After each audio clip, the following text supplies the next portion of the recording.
perfectly good tomatoes are being plowed over instead of picked. It's a sad scene happening in South Florida. Last year, over 1.4 million metric tons of U.S. sorghum were shipped to China in just 2 months. This year, only 78,000. That's a 94% collapse.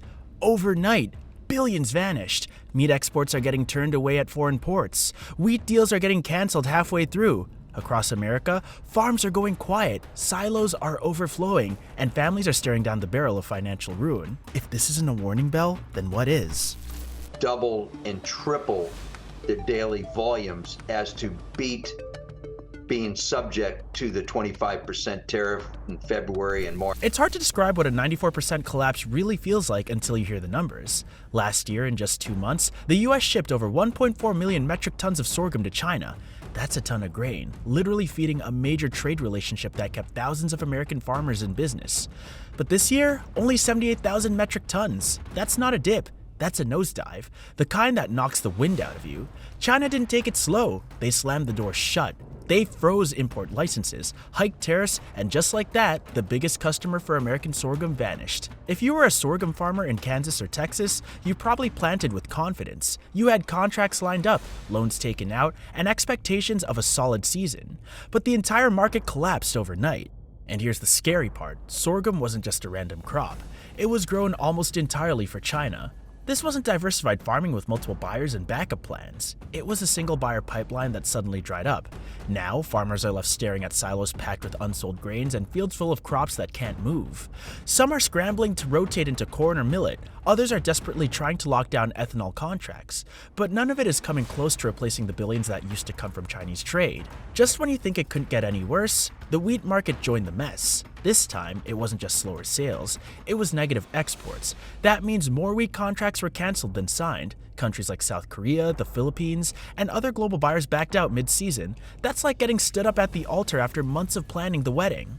Russia and Australia are offering cheaper wheat, faster shipping, and lower freight costs. The US just can't keep up. Farmers who planted last fall based on contracts they thought were secure are now holding grain no one wants. Some are still sitting on last year's inventory, hoping that prices will bounce back. But it's not happening. It's heartbreaking, really. All that work, all that land, all those expectations, just erased by cheaper deals overseas. To hand harvest fruits and vegetables. Talk to any farmer and they'll tell you it's difficult work. This is a 24-hour job, so I need people.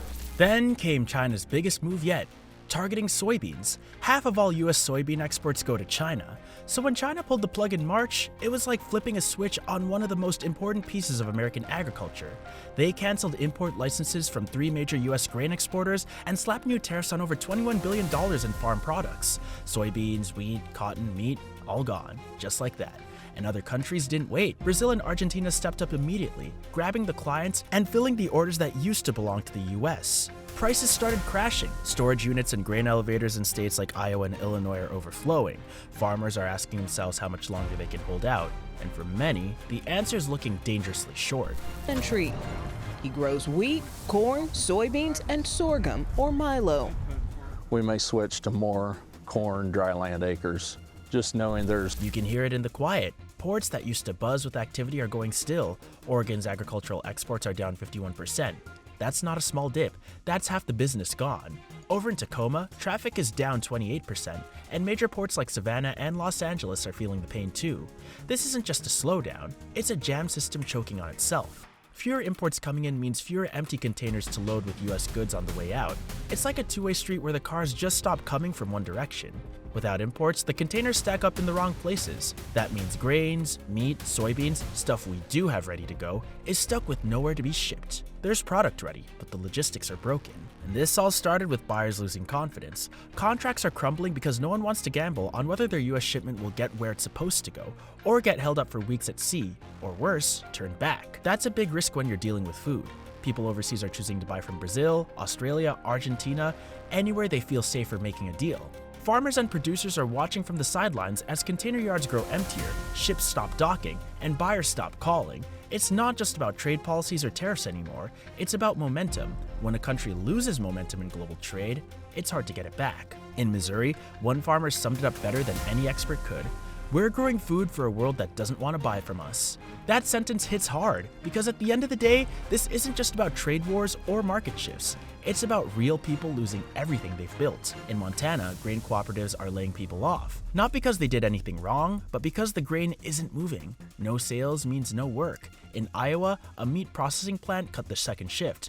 Workers were told not to come in. No explanation beyond things have slowed down. The second shift was someone's rent, their grocery money, their gas tank. All gone. Drive through parts of the rural Midwest and you'll see it. Farms sitting still, equipment idle, pickup trucks parked for good. These places used to be the heart of America's food system. Now they feel like ghost towns. Some families are hanging on with hope, others are packing up for good.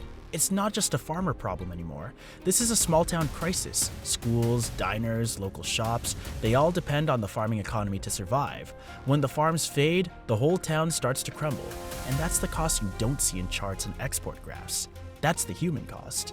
There was a time when the US practically owned the global grain markets. We were the go-to for soybeans, wheat, you name it. Back in the day, America controlled around 80% of all soybean exports. Today, we're barely holding on to 30%.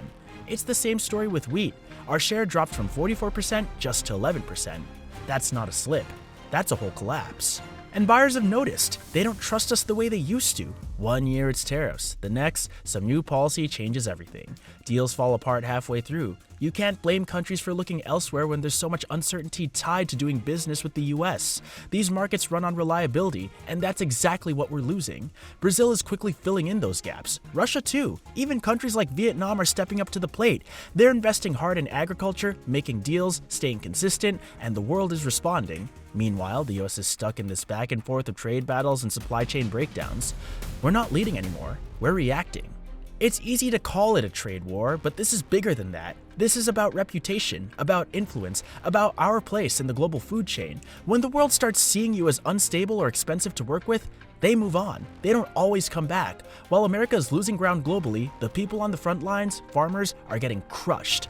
Costs are going up across the board. Fertilizer prices striked when tariffs hit Canadian imports. That's a huge deal because fertilizer isn't optional. It's survival. Equipment is more expensive too. A tractor that used to cost $200,000 is creeping towards $300,000, and farm loans tighter than ever. Banks are being cautious. If you're a farmer trying to expand or just keeping your operation afloat, borrowing money feels like walking through a minefield.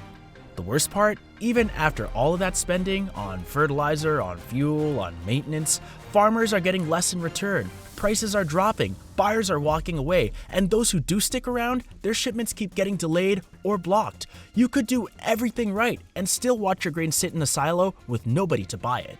So what are your thoughts on this? Let us know in the comments below.